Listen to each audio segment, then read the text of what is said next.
Assalamualaikum warahmatullahi wabarakatuh. Perkenalkan, saya Prabu dari kelompok 3. Kali ini saya akan mempresentasikan tentang generator listrik. Pertama-tama, saya izin memperkenalkan teman-teman dari kelompok saya, yaitu ada Jetro Tuahta Nafirinda 164230118, Hana Humaira 164230108, Prabu Zaya Setara Distiawan, yaitu saya sendiri 164231113, ada Najwan Abrar Nayaka 164231118, Arita Rahma Ahmadiyah 164232123, ada Valerian Gozali 164232128, Karisma Yoga Firmansyah 164232133, Michael Yonatan Purba 164232138, IGD Sindu Mahendra Jati 164232143, Iklima Ayarika 164232148, dan ada Disya Zahra Aulia 164232198.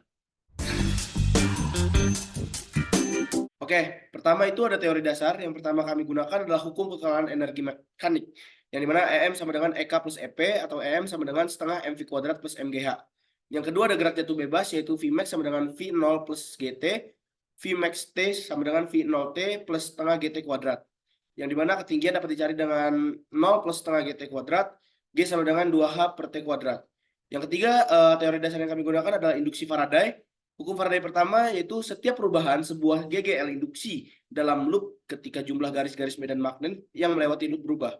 Hukum Faraday yang kedua, magnitudo C GGL yang diinduksikan dalam sebuah loop konduktor sama dengan laju di mana flux magnet dan B yang melalui loop berubah terhadap waktu. Hukum Faraday dapat dinyatakan dengan rumus sigma sama dengan min N D flux per B per dt. Berikut adalah alat bahan dan harganya. Yang pertama adalah lem tembak, sudah tersedia, jadi tidak mengeluarkan biaya. Tali dan pensil utuh tidak mengeluarkan biaya. Yang keempat ada kawat, di mana kami mengeluarkan 100.000 rupiah untuk membeli kawat. Yang kelima ada lampu 1.500, botol plastik aqua 5.000, penggaris sudah tersedia, gunting atau cutter sudah tersedia, magnet 26.000. Jadi total harga yang kami keluarkan pada saat pembuatan tugas RBL ini yaitu Rp132.500. Prosedur pembuatan alat percobaan. Yang pertama, persiapkan alat dan bahan yang dibutuhkan. Yang kedua, potong bagian atas botol plastik hingga setengah bagian atau belah botol plastik menjadi 2 bagian. Yang ketiga, buang bagian atas botol yang telah dipotong. Hanya digunakan bagian bawah botol plastik. Yang keempat, lubangi bagian tengah botol yang telah dipotong dengan diameter yang sama dengan pensil yang akan digunakan sebagai batang pemutar. Yang kelima, selimuti bagian luar botol plastik dengan kawat tembaga. Yang keenam, pensil dimasukkan ke dalam lubang yang telah dilubangi. Yang ketujuh, magnet direkatkan ke bagian tengah menggunakan lem tembak. Yang ke-8, bagian ujung kawat tembaga dikikis setipis mungkin agar aliran listrik dapat berlangsung. Yang ke-9, sabungan kawat tembaga dengan lampu. Kita sambungkan hal tersebut. Yang ke-10 atau yang terakhir, tes benda dengan memutar barang pengaduk secara manual. Apabila lampu menyala, maka alat sudah dapat digunakan.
Udah play game? Udah.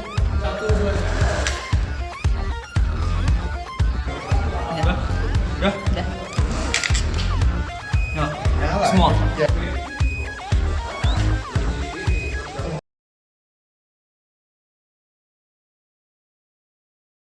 Dua, tiga. Udah.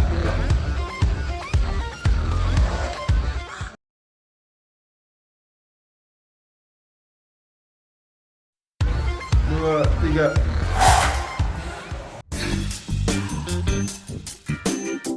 Baik, di sini kami menggunakan massa 0,4 kg yang disamakan dengan 3 percobaan, lalu beratnya dikalikan dengan percepatan gravitasi bumi menjadi 4 Newton. Namun kami di sini menggunakan 3 variasi jumlah lilitan yang berbeda. Yang pertama 285, 300 hingga 500 lilitan. Untuk hasil dari percobaan, variasi lilitannya seperti berikut. Semakin banyak jumlah variasi lilitan, nyala lampunya juga akan semakin terang. Dijelaskan pada indikator berikut.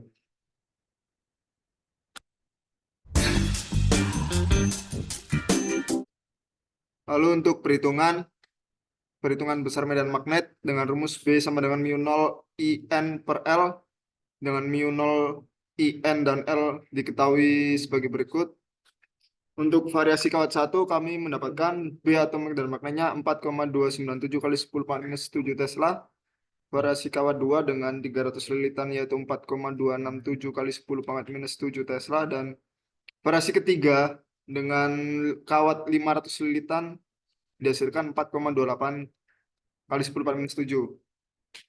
GGL yaitu minus N di flux per dt, sehingga diperoleh rumus sebagai berikut. Dalam variasi 1 kami mendapatkan flux pertama yaitu 0,0178 Weber, variasi 2 0,0178 Weber, variasi 3 0,01193 Weber. Untuk perhitungan efisiensi, kami menggunakan rumus daya keluar per daya masuk dikali 100%. Untuk variasi kawat dengan 285 lilitan, kami mendapatkan efisiensi 3,91%. Variasi dengan kawat 300 lilitan 4,25%. Dan variasi dengan kawat 500 lilitan 5,39%. Untuk analisis, melalui pembuatan dan percobaan alat generator listrik sederhana, ini membuktikan bahwa listrik dapat dihasilkan melalui perubahan flux magnetik. Jadi sebuah magnet kuat bergerak translasi di dalam sebuah kumparan yang dililit dengan kawat tembaga. Perubahan medan magnet yang terdapat dalam kumparan tersebut menyebabkan muatan listrik atau elektron dalam lilitan kawat pada kumparan bergerak. Hal tersebut mengakibatkan munculnya perubahan flux magnetik yang menghasilkan GGL induksi dan mengakibatkan lampu LED yang tersambung pada kawat tembaga menyala. Percobaan ini menggunakan prinsip induksi elektromagnetik, terbukti bahwa jumlah lilitan yang digunakan pada kumparan berpengaruh pada GGL induksi yang dihasilkan. Semakin banyak lilitan, maka semakin besar GGL induksi yang dihasilkan. Fenomena ini sesuai dengan hukum Faraday. Dalam rumus hukum Faraday, terbukti bahwa jumlah lilitan atau N dan besar perubahan flux magnetik berbanding lurus dengan jumlah GGL induksi.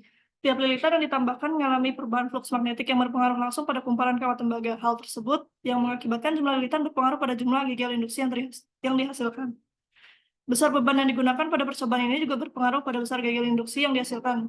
Hal tersebut terjadi karena semakin besar beban yang digunakan, maka semakin cepat perputaran yang terjadi pada magnet. Hal tersebut mengakibatkan perubahan posisi magnet per satuan waktu menjadi semakin besar. Hal tersebut bersesuaian dengan hukum Faraday yang menunjukkan bahwa GGL induksi berbanding lurus dengan flux per waktu.